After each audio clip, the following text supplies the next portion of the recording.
वक्रतुण्ड महाकाय सूर्यकोटि समप्रभा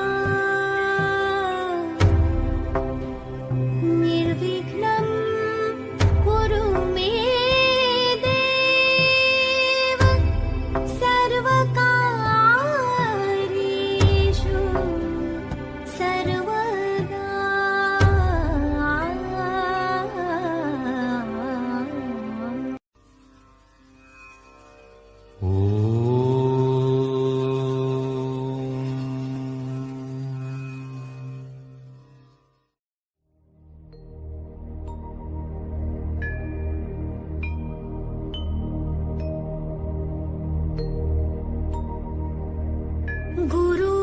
गुरुर्ब्रह्मा गुरुर्विष्णु गुरुर्देवो महेश्वरा गुरुर्साक्षात् परब्रह्मा तस्मै श्री गुरुवे नमः। तस्मै श्री गुरुवे नमः। तस्मै श्री गुरुवे नमः। ధ్యాన గాయత్రి గాయత్రి మాతకు నమస్కరిస్తూ ఈరోజు కార్యక్రమం ప్రారంభిద్దాం. ఈరోజు మనం గాయత్రీ దేవితో కలిసి ధ్యానం చేయబోతున్నాం. గాయత్రి మాత ప్రత్యేకత ఏంటంటే మన బుద్ధిని వికసిస్తుంది. గతకాలపు కర్మలు దగ్ధం చేసేది ఒక దైవశక్తి అయితే, కొత్త కర్మలు చేయకుండా, ఆగామి కర్మలు చేయకుండా, ఆగామి దుష్కర్మలు చేయకుండా మనల్ని కాపాడేది గాయత్రి మాత. ఆ గాయత్రి మాత బుద్ధిని వికసింపజేస్తుంది. అదే గాయత్రి మంత్రంలో ఉన్న రహస్యం కూడా. కనుక ఈరోజు మనం ఈ గాయత్రి మంత్రం యొక్క శక్తితో ధ్యానం చేద్దాం. తద్వారా మన బుద్ధి వికసింపజేసుకుందాం. ఎప్పుడైతే బుద్ధి వికసించిందో జీవాత్మ శక్తి వికసిస్తుంది. జీవాత్మ శక్తి ఎప్పుడైతే వికసించిందో అప్పుడు మన జీవితం కొత్త కర్మలు చేయకుండా పాత కర్మలు దగ్ధం చేసుకునే విధంగా తయారవుతాం. సో ఫ్రెండ్స్, ఈరోజు మనం గాయత్రి మాత యొక్క చైతన్యంతో మన జీవాత్మ శక్తిని వికసింపజేసుకొని బుద్ధిమంతులుగా జీవిద్దాం. దయచేసి అందరూ వేళలో వెలిపెట్టుకోండి, కళ్ళు రెండు మూసుకోండి, శ్వాసను గమనిస్తూ కూర్చోండి. అంతే, అందరూ హాయిగా కూర్చోండి, కళ్ళు రెండు మూసుకోండి. దయచేసి పాదాలు క్రాస్ చేసుకోండి. కుర్చీలో కూర్చున్న వాళ్ళు, కింద కూర్చున్న వాళ్ళు మీ ఇష్టం వచ్చినట్టు కూర్చోవచ్చు. కూర్చోడానికి రూల్ ఏం లేదు, హాయిగా కూర్చోండి, మీ శ్వాసను గమనించండి. అంతే. ఇప్పుడు మనం కళ్ళు మూసుకోండి, కళ్ళు తెరవద్దు. ఇప్పుడు మనం గాయత్రి మాత్రం ఇన్వైట్ చేద్దాం. ఎవరు కళ్ళు తెరవద్దు, హాయిగా కూర్చున్నారు. ఒక అద్భుతమైన వనంలో ఉన్నాం. గాయత్రి మాతని ఇన్వైట్ చేస్తున్నాం మనతో కలిసి ధ్యానం చేయడానికి. వారి యొక్క ధ్యాన శక్తిని మనం మన జీవశక్తిగా తీసుకొని జీవశక్తిని బుద్ధిశక్తిగా వికసింపజేసుకోవడానికి అమ్మను ఆహ్వానిద్దాం. గాయత్రి మాత వెల్కమ్.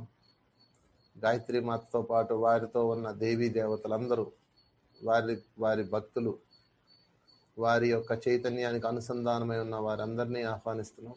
వారందరూ ధ్యానం చేస్తున్నారు మనతో పాటు.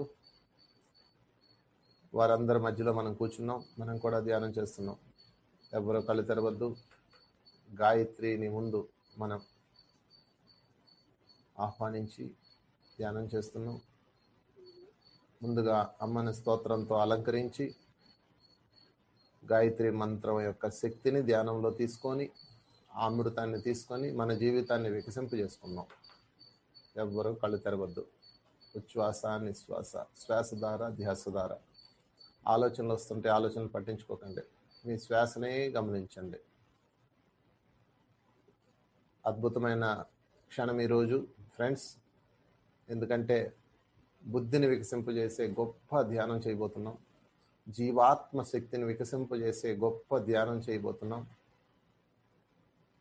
ఉచ్ఛ్వాస నిశ్వాస, అనంతమైన వికాసం పొందుదాం ఈరోజు. ఆలోచనలు వస్తూ ఉన్నాయి, ఆలోచనలు పట్టించుకోకండి దయచేసి. హాయిగా కూర్చున్నాం. Be with the breath. శ్వాస ద్వారా ధ్యాస ద్వారా హాయిగా శ్వాస ప్రవాహాన్ని గమనించండి. బుద్ధి యొక్క వికాసాన్ని పెంచేది అదే, ఇంకేమీ లేదు.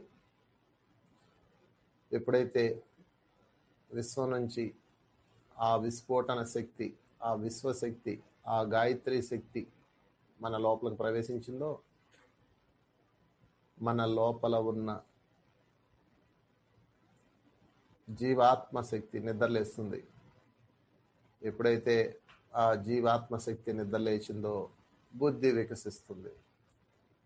ఎప్పుడైతే బుద్ధి వికసించిందో అప్పుడు బుద్ధి జీవనం సాగిస్తాము. గతకాలపు దుష్కర్మలన్నీ బుద్ధి అన్న జ్ఞానం వికసించి ఆ జ్ఞానం అన్న అగ్నిలో దగ్గమవుతాయి. ఇది కర్మలు దగ్గమయ్యే రహస్యం. దీని పేరే పరివర్తన జీవితం. ఎవరో కళ్ళు తెరవద్దు, ధ్యాన స్థితిలోనే కూర్చోండి. శ్వాసను గమనిస్తూ కూర్చోండి. ఉచ్ఛ్వాస నిశ్వాస, శ్వాస ధార ధ్యాస ధార. శ్వాస మీ యొక్క జీవాత్మ శక్తిని ఆహ్వానిస్తుంది, మనసు శూన్యం చేస్తుంది. Don't open your eyes. హాయిగా కూర్చున్నాం ఫ్రెండ్స్. ఎంత భాగ్యమో ఈరోజు. గాయత్రి మాతకి వందనాలు చెప్తున్నాం, కృతజ్ఞతలు చెప్తున్నాం. పురాతన సనాతనమైన గాయత్రి మంత్రాన్ని మనం శక్తిగా మార్చుకుంటున్నాం, జీవాత్మ శక్తిగా మార్చుకుంటున్నాం. శ్వాస శ్వాస శ్వాస, ఉచ్ఛ్వాస నిశ్వాస, ఉచ్ఛ్వాస నిశ్వాస. శ్వాస యజ్ఞంలో పాల్పంచుకున్నాం.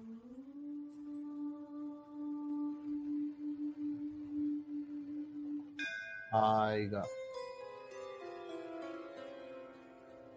విశ్వామిత్రతపః ఫలాం ప్రియతరాం విశ్వామిత్రుని విప్రాలి గొప్ప భాగ్యం ఇది. సంసేవితాం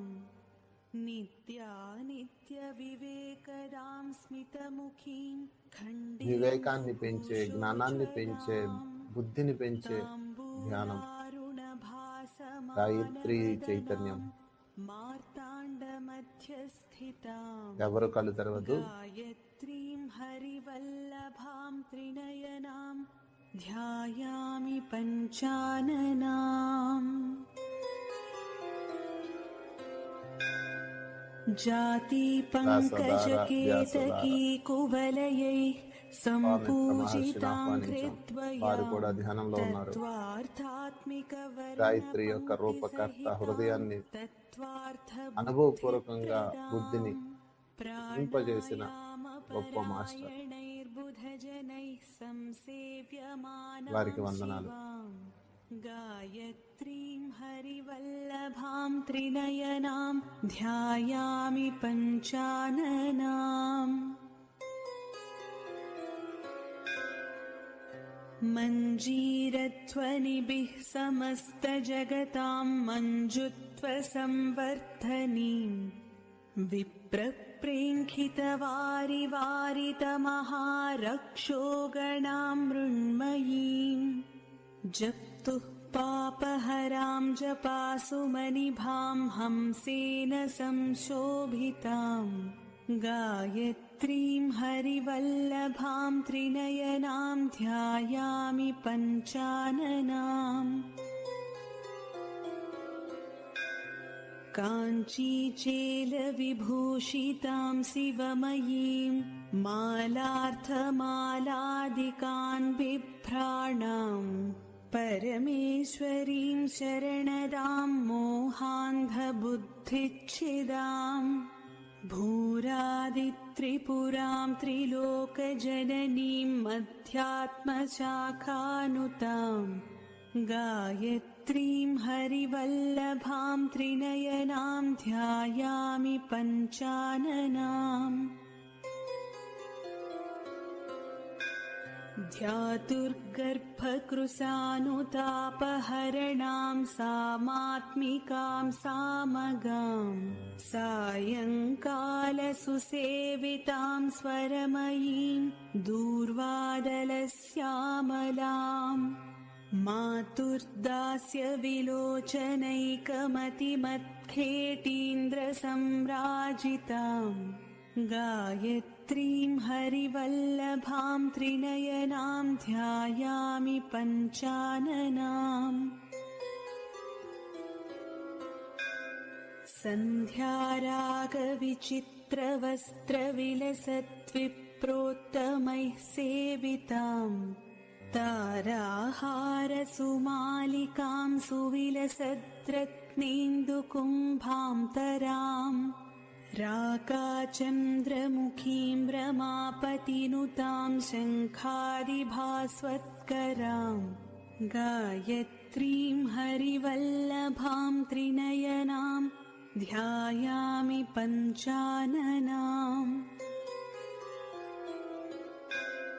वेणीभूषितमालकध्वनिकरैर्भृङ्गैः सदा शोभिताम् तत्त्वज्ञानरसायनज्ञरसनासौधभ्रमद्भ्रामरीम् नासालङ्कृतमौक्तिकेन्दुकिरणैः सायं तमश्छेदिनीम् गायत्रीं हरिवल्लभां त्रिनयनां ध्यायामि पञ्चाननाम् पादाब्जां तररेणुकुङ्कुमलसत्फालत्युरामावृताम् रम्भानाट्यविलोकनैकरसिकां वेदान्तबुद्धिप्रदाम् वीणा वेणुमृदङ्गकाहलरवान्देवैः कृतां शृण्वतीम् गायत्रीं हरिवल्लभां त्रिनयनां ध्यायामि पञ्चाननाम्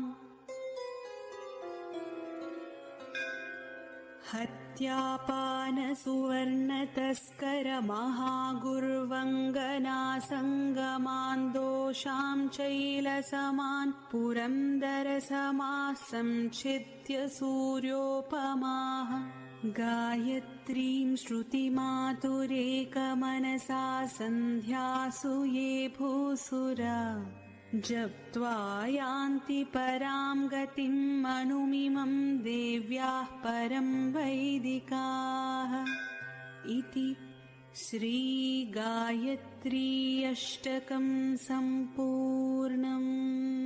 ॐ भूर्भुवः स्वः तत्सवितुर्वरेण्यं भर्गो देवस्य धीमहि धियो यो नः प्रचोदयात्।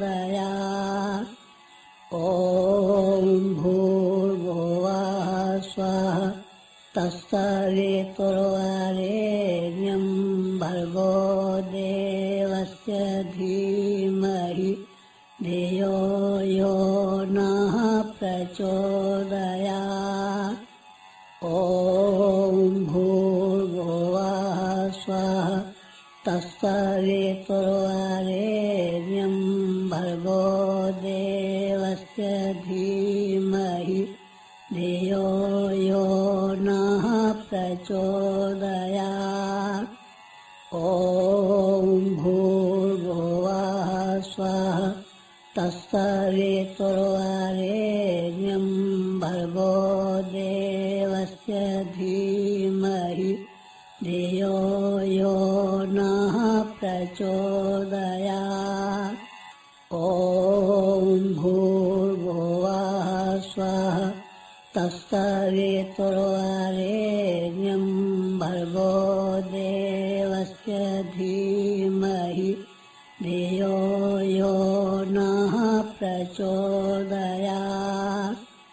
ॐ भूर्भुवः स्वः तत्सवितुर्वरेण्यं भर्गो देवस्य धीमहि धियो यो नः प्रचोदयात्। ॐ भूर्भुवः स्वः तत्सवितुर्वरेण्यं भर्गो देवस्य धीमहि धियो यो नः प्रचोदयात्। ॐ भूर्भुवः स्वः तत्सवितुर्वरेण्यं भर्गो देवस्य धीमहि धियो यो नः प्रचोदयात्। ॐ भूर्भुवः स्वः तत्सवितुर्वरेण्यं भर्गो देवस्य धीमहि धियो यो नः प्रचोदयात्।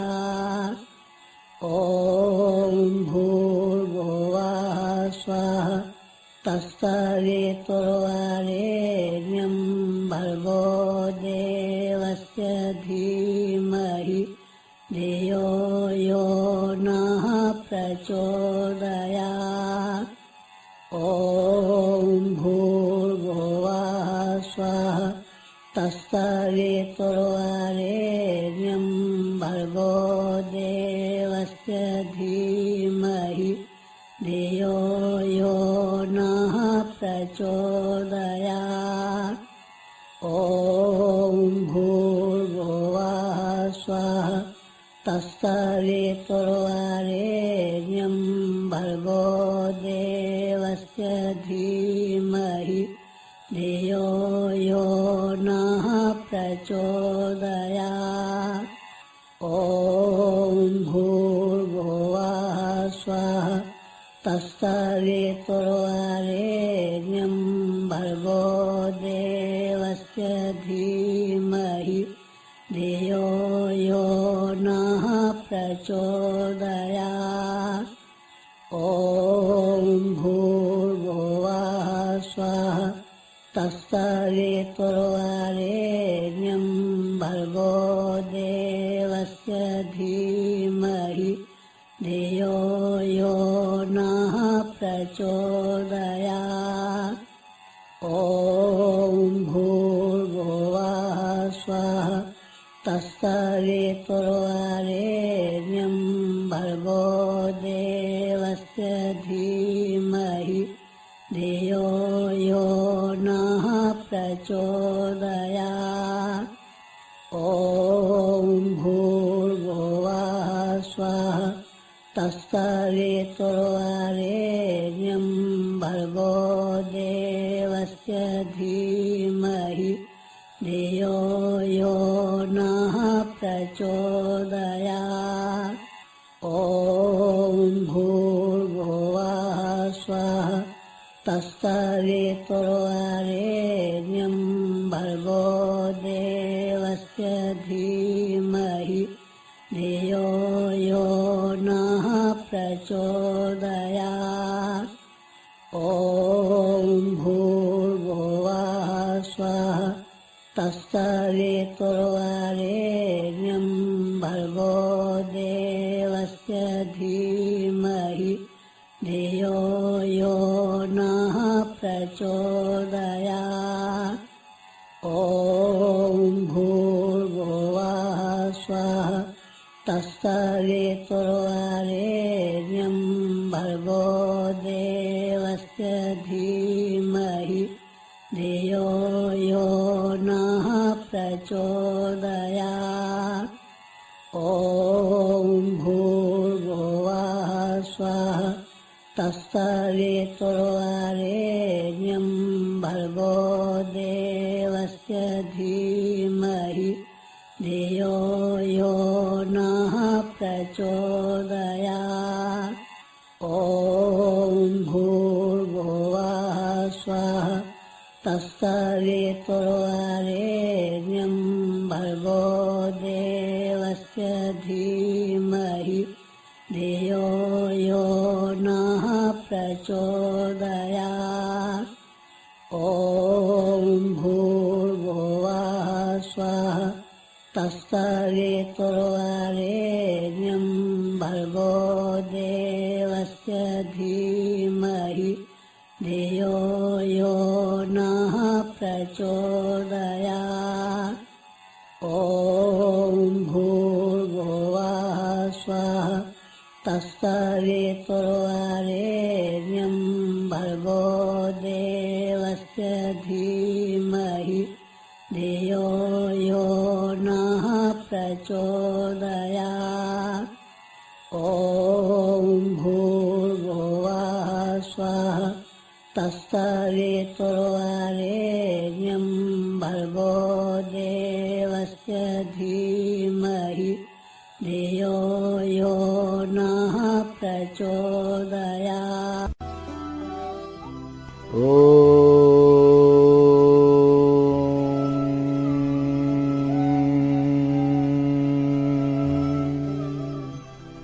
स्वस्ति प्रजाभ्यः परिपालयन्तां न्यायेन मार्गेण महीं महिषाः। गोब्राह्मणेभ्यो शुभमस्तु नित्यं लोकाः समस्ताः सुखिनो भवन्तु। काले वर्षतु पर्जन्यः पृथ्वी सस्यशालिनी। देशोऽयं क्षोभरहितो ब्राह्मणाः सन्तु निर्भयाः। सर्वे भवन्तु सुखिनः सर्वे सन्तु निरामयाः। सर्वे भद्राणि पश्यन्तु मा कश्चित् दुःखमाप्नुयात्। अपुत्राः पुत्रिणः सन्तु पुत्रिणः सन्तु पौत्रिणः। निर्धनाः सधनाः सन्तु जीवन्तु शरदां शतम्। ॐ शान्ति शान्ति शान्तिः। असतो मा सद्गमय तमसो मा ज्योतिर्गमय। मृत्योर्मा अमृतं गमय। स्वार्धं मा परमार्धं गमय। अव्यवस्थां मा सुव्यवस्थां गमय। ॐ शान्ति शान्ति शान्ति शान्ति शान्ति। जय गुरुदेव। सर्वेषां स्वस्तिर्भवतु सर्वेषां शान्तिर्भवतु सर्वेषां पूर्णं भवतु सर्वेषां मङ्गलं भवतु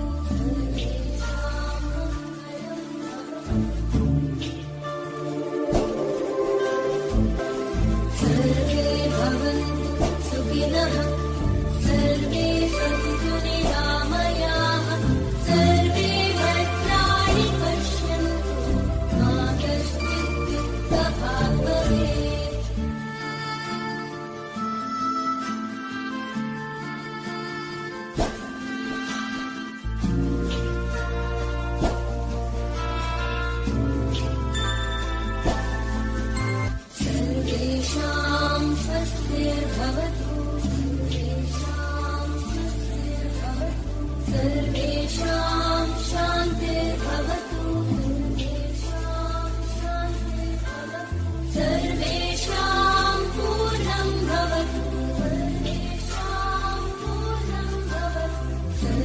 सर्वेषां मङ्गलं भवतु सर्वेषां मङ्गलं भवतु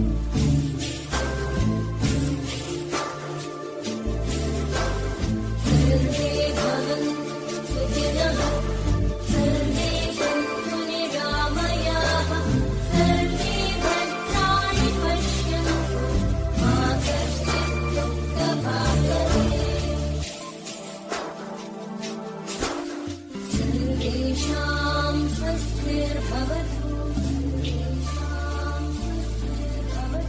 सर्वेषां शान्तिर्भवतु सर्वेषां पूर्णं भवतु सर्वेषां मङ्गलं भवतु सर्वेषां मङ्गलं भवतु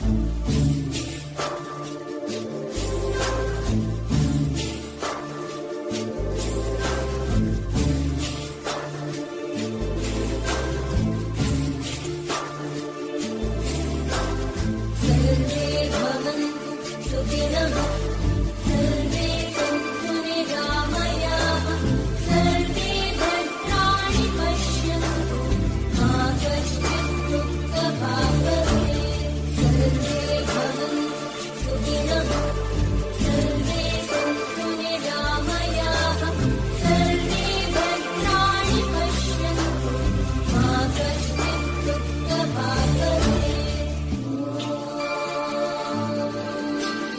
शान्ति शान्ति शान्ति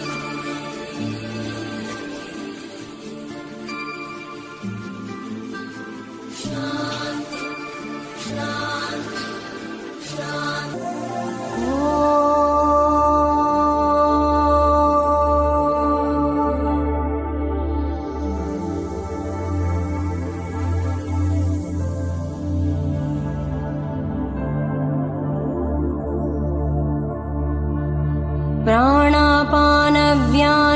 प्राणापानव्यानोदानसमाना मे शुद्ध्यन्ताम् ज्योतिरहं विरजा विपाप्मा भूया सर्गस्वाहा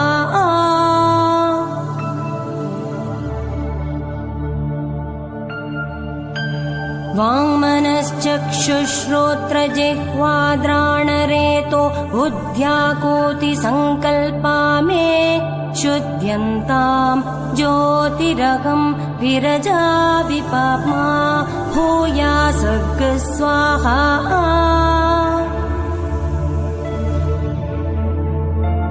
त्वक्चर्ममागं सरुधिरमेदो मज्जा स्नायवोऽस्तीनि मे शुद्ध्यन्ताम् ज्योतिरहं विरजा विपाप्मा भूया सर्गस्वाहा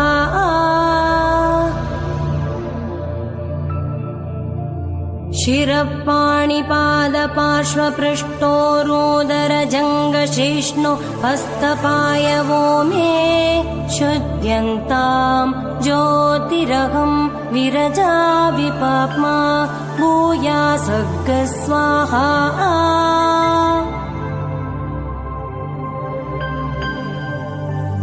उत्तिष्ठ पुरुष हरित पिङ्गळ लोहिताक्षि देहि देहि ददापयिता मे शुद्ध्यन्ताम् ज्योतिरहं विरजा विपाप्मा भूया सर्गस्वाहा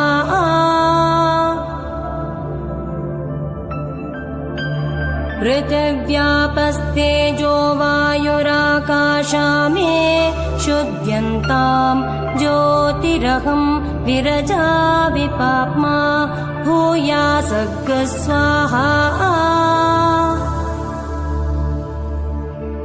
शब्दस्पर्शरूपरसगन्धा मे शुद्ध्यन्ताम् ज्योतिरहं विरजा विपाप्मा भूया सर्गस्वाहा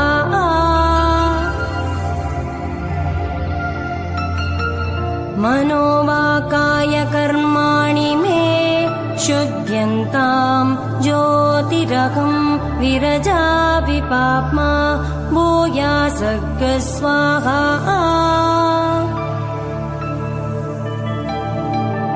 अव्यक्तभावैरहङ्कारै ज्योतिरहं विरजा विपाप्मा भूयासर्ग स्वाहा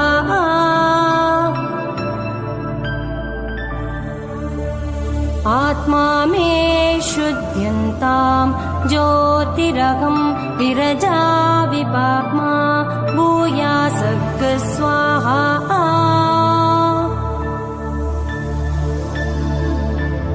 अन्तरात्मा मे शुद्ध्यन्तां ज्योतिरहं विरजा विपाप्मा भूयासर्ग स्वाहा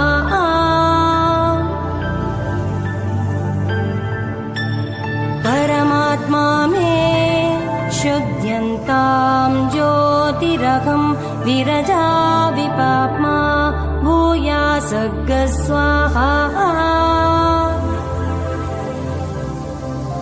क्षुदे स्वाहा क्षुत्पिपासाय स्वाहा विविट्यै स्वाहा ऋग्विधानाय स्वाहा कषोत्काय स्वाहा अन्नमय प्राणमय मनोमय विज्ञानमयमानन्दमयमात्मा मे शुद्ध्यन्तां ज्योतिरहं विरजा विपाप्मा भूयासर्ग स्वाहा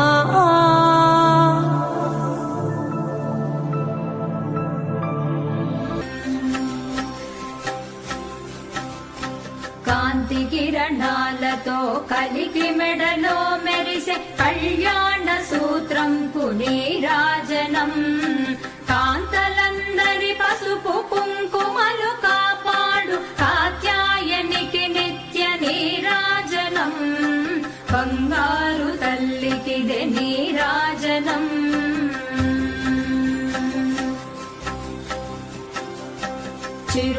చిరునవ్వులొలికించు శ్రీదేవి అధరాన శతకోటి నక్షత్ర నీరాజనం కలువరేకుల వంటి కన్నుల తల్లి శ్రీ రాజరాజేశ్వరికి నీరాజనం బంగారు తల్లికిదే నీరాజనం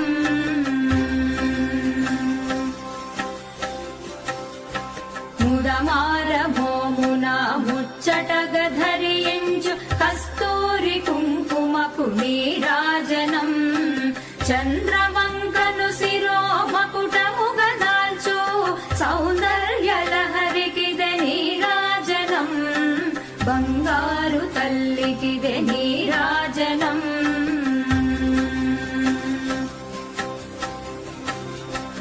శుక్రవారము నాడు శుభములొసగే తల్లి శ్రీ మహాలక్ష్మికిదే నీరాజనం శృంగేరి పీఠమున సుందరాకారిణి శారదామాయికిదే నీరాజనం బంగారు తల్లికిదే నీరాజనం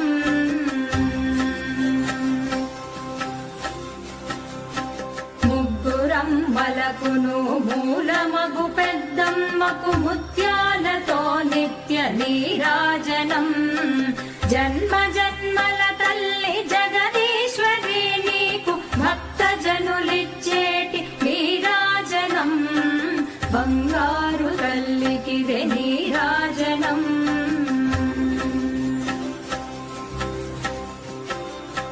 సకల హృదయాలలో బుద్ధి ప్రేరణ చేయు తల్లి గాయత్రికిదే నీరాజనం ఆత్మార్పణతో నిత్య నీరాజనం బంగారు తల్లికిదే నీరాజనం బంగారు తల్లికిదే నీరాజనం అంబనీకిదిగో నీరాజనం దేవినీకిదిగో నీరాజనం లలితాంబనీకిదే నీరాజనం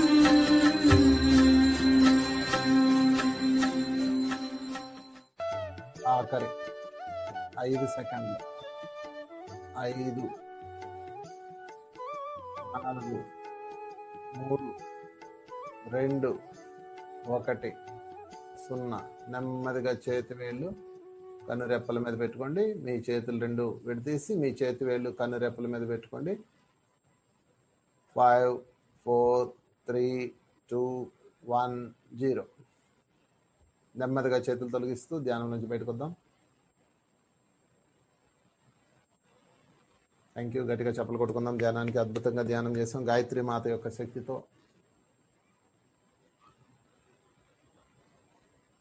ఈరోజు మనం గాయత్రి యొక్క దివ్య శక్తితో మన లోపల శక్తి తరంగాలను ప్రవేశింపజేసుకొని 24 మంది మన లోపల ఉన్న దేవతా శక్తుల్ని యాక్టివ్ చేసుకున్నాం. సఫలత్వ శక్తి, ప్రాణశక్తి, పాలనా శక్తి, దయాశక్తి, కళ్యాణ శక్తి, యోగ శక్తి, ప్రేమ శక్తి, వైభవ శక్తి, తేజోశక్తి, రక్షణాశక్తి, విద్యాశక్తి, ధారణాశక్తి, నిష్ఠాశక్తి, దమన శక్తి, ప్రాణశక్తి, శీలశక్తి, తపశక్తి, కాలశక్తి, సాహస శక్తి, వివేక శక్తి, సేవాశక్తి, ఇలా మన అంతర్గతంగా ఉన్న అద్భుతమైన శక్తుల్ని మనం ఈ గాయత్రి మాత యొక్క చైతన్యంతో యాక్టివ్ చేసుకున్నాం. ఈ శక్తులతో మనం మన జీవితాన్ని బుద్ధివంతంగా జీవిద్దాం, బుద్ధులం అవుదాం, దివ్య శక్తివంతులం అవుదాం. Thank you.